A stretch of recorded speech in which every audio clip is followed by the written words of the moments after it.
Are you listening? Breakthrough media. Truth always wins out in the end because it outlives falsehood. Mass media activists and politicians care about your life? It looks like they don't, and I'm going to show you that. But since I do care about your life, I'm going to start off on something very simple. Do not play on the highway, do not dance on the highway, and do not stand on the highway ever. It's a horrible idea. If the television tells you to do that, if activist groups tell you to do that, please use your common sense and do not stand on the highway. I want to save your life, and they don't care about you. Recently, a Black Lives Matter activist was unfortunately hit by a car and passed away. Activists posted this video and said, "Look, we were just dancing innocently before this mean person came and hit us." To the left, to the left, to the left, to the left. Keep walking by yourself. Rest in peace, and I wish the best for her and her family. But why in the world would you be dancing on a highway, let alone dancing on a highway at night? It's a horrible idea, but they keep doing stuff like this and acting like nothing bad will happen, even though continuously bad things are going to happen because it's a horrible idea. Now, because of this picture I just showed you, left is the Black Lives Matter activist who passed away, and right is the person who was driving the car. It messes up the media's narrative for blaming white people for everything in society, so of course they had to spin this story in the craziest direction. A young protester has died from injuries she suffered when a luxury car plowed into her and another woman during a Black Lives Matter protest. So you can see the picture they show is a white police officer, so they could simultaneously demonize the two groups they hate the most, white people and police officers, and not give you context of what happened. Since the driver was black, it's luxury car now. This man had his bail set for $1.2 million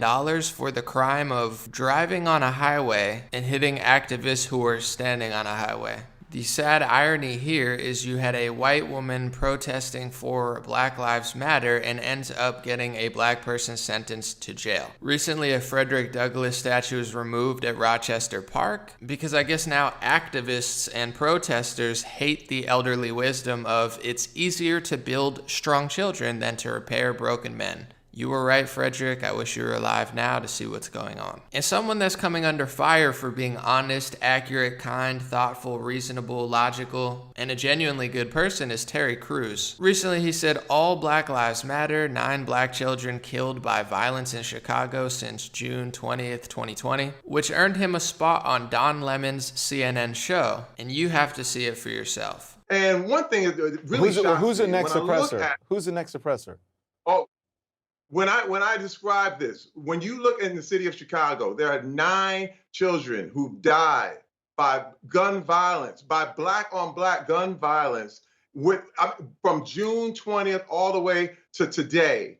And you're talking about even with the Atlanta child murders, there were 28 kids who died in 2 years. You're talking about a month, and you have 9 black kids, and the Black Lives Matter movement has said nothing about this. What does that have to do with know, equality, though, Terry? I don't understand what that has to do with equality, because listen, there's crime. There are people in those communities those people aren't just being nonchalant about gun violence. I lived in Chicago. There are many people who are working in those communities to try to get rid of the gun violence. The gun culture in this country is prevalent, but I don't understand what that has to do with a movement that's for equality for black people. It's not mutually exclusive that if you care about equality for black people, that somehow you're going to stop random violence or, unfortunately, kids from being shot. It just seems like apples and oranges. So let me get this straight. Don Lemon doesn't understand why caring about all black lives should be part of Black Lives Matter. He doesn't understand why black children being murdered should be a part of Black Lives Matter. At least 5 children, ages 6 to 11, were shot and killed over the 4th of July weekend while doing everyday things, riding in mom's car, walking in a mall, and playing in a yard with their cousins.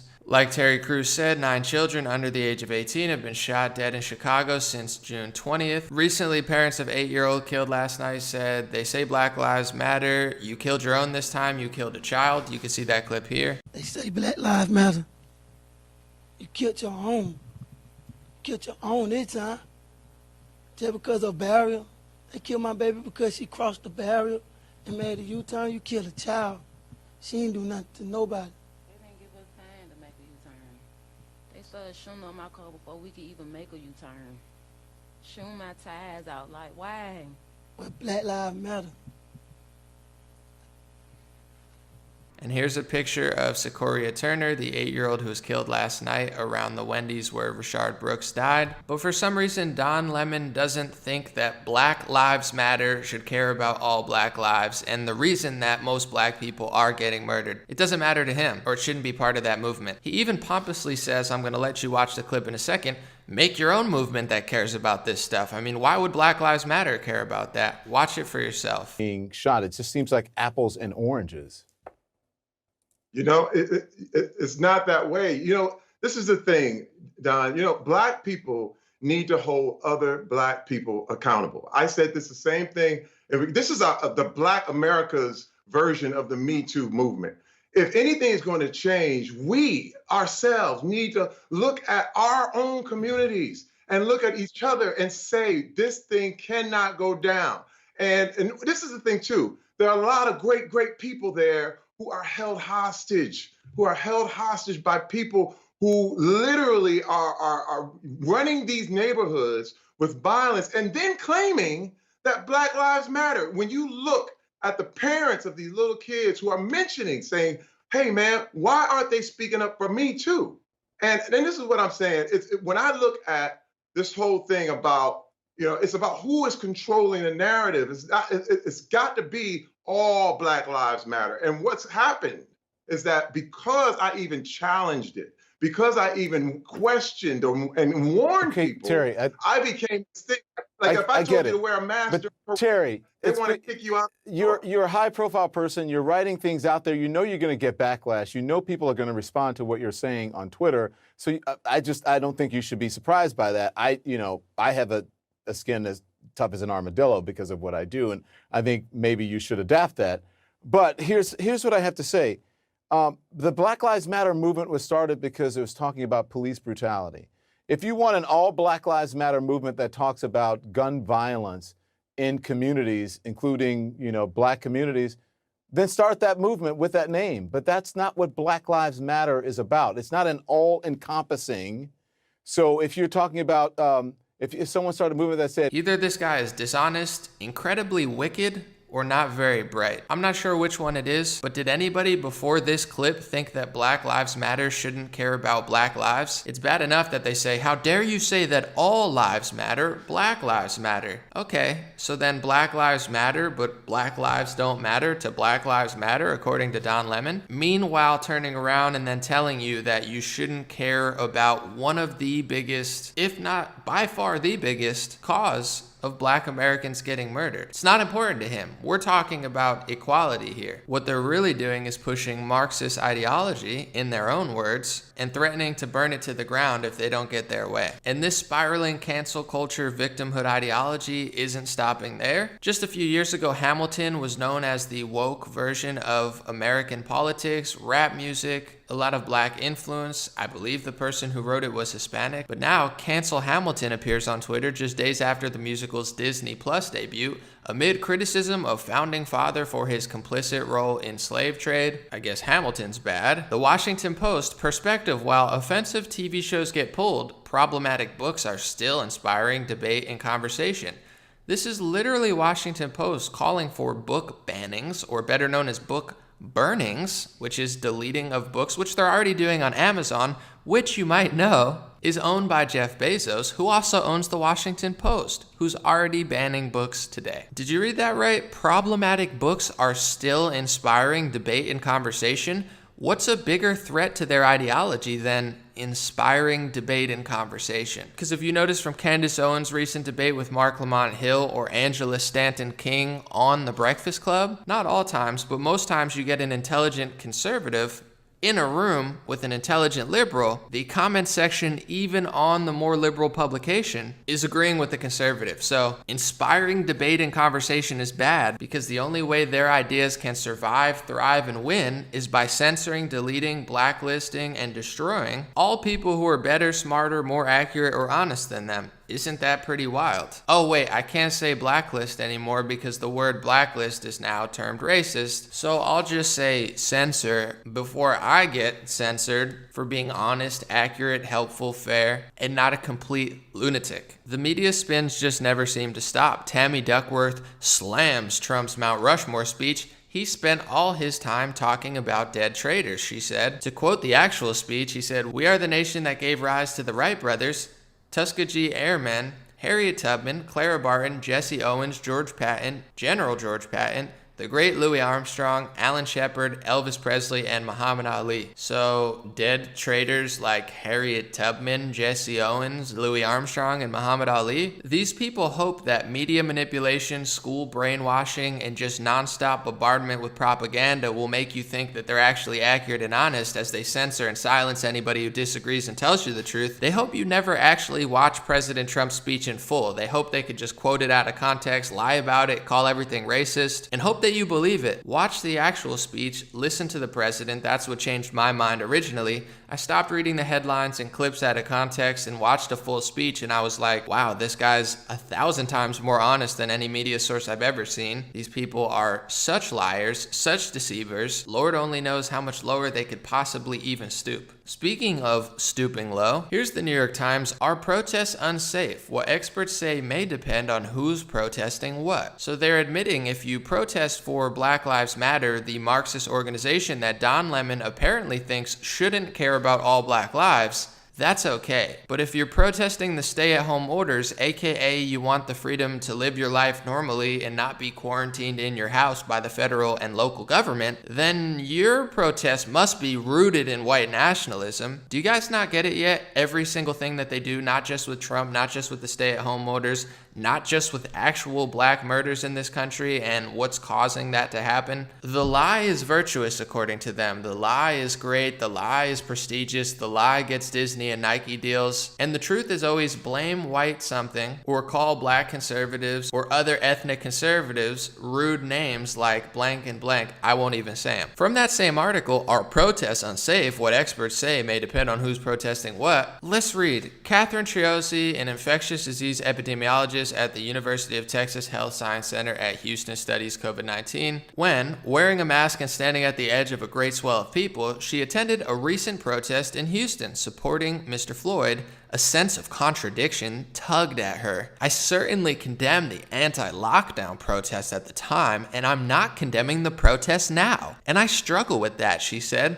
I have a hard time articulating why that is okay. The reason you have a hard time articulating why that's okay is because you're putting partisan politics, emotions, and lies above science, the truth, and objectivity. So the struggle comes from you being a dishonest and disingenuous person, like the millions of other people, like the Lancet study that smeared hydroxychloroquine because the president liked it, like CNN who smeared it for months because the president liked it. These people care about satisfying a political narrative and an agenda, one that has become very wicked, dishonest, and backward spiraling to the point where it's causing complete chaos in this country. So that's the video for today. God bless you, God bless your family, God bless America, and God bless the world. And God bless these children who were murdered. I hope they rest in peace in heaven. And shame on the wicked media, the wicked politicians, and the very wicked people who think that all black lives shouldn't be included in Black Lives Matter, and that you guys have the moral high ground to put a microscope on 1% or 0.1% of black lives and say that when Terry Crews wants to talk about 90% of black lives in that same category that you're talking about, that's somehow a horrible thing to do because you only want to talk about certain things that, if you look on a scale of what's killing black people, is such a small amount that an honest and intelligent person would question your motives, which I am, which everyone should, because it's not right. And it never will be. And I don't care how much you lie on mass media, how many politicians you get to agree with you, how many celebrities you get to lie for you, or how many corporate sponsorships you get for your wicked, dishonest, fake activism that actually destroys communities, destroys cities, destroys lives. I don't care how much you lie about it. We're going to tell the truth, and we're going to actually try to save all black lives and all lives in general. Have a beautiful day. I'll be back with more videos.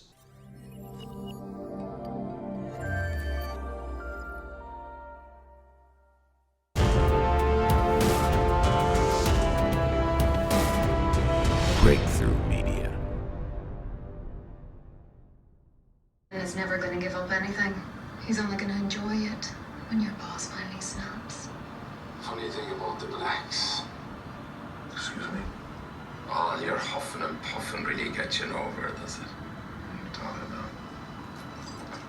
You run around the street with your bandanas and your lowriders, and you flash your, what do you call it? Your cheddar and your guns, and all you end up doing with them is killing each other. Know what you are? What? Predictable. If I wanted to kill a black behind bars,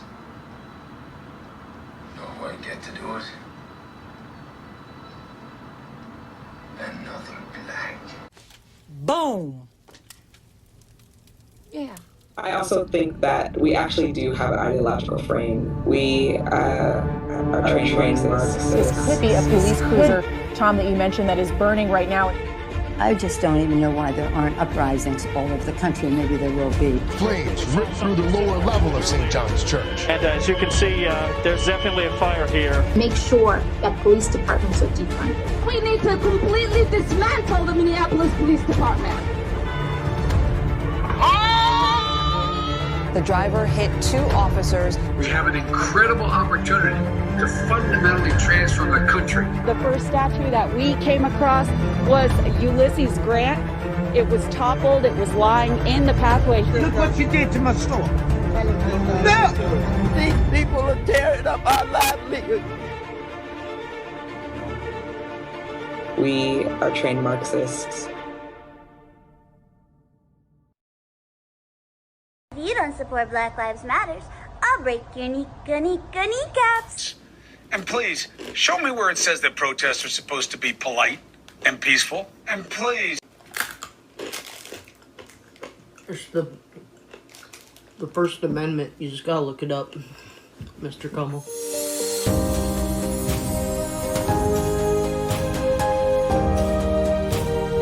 Breakthrough Media.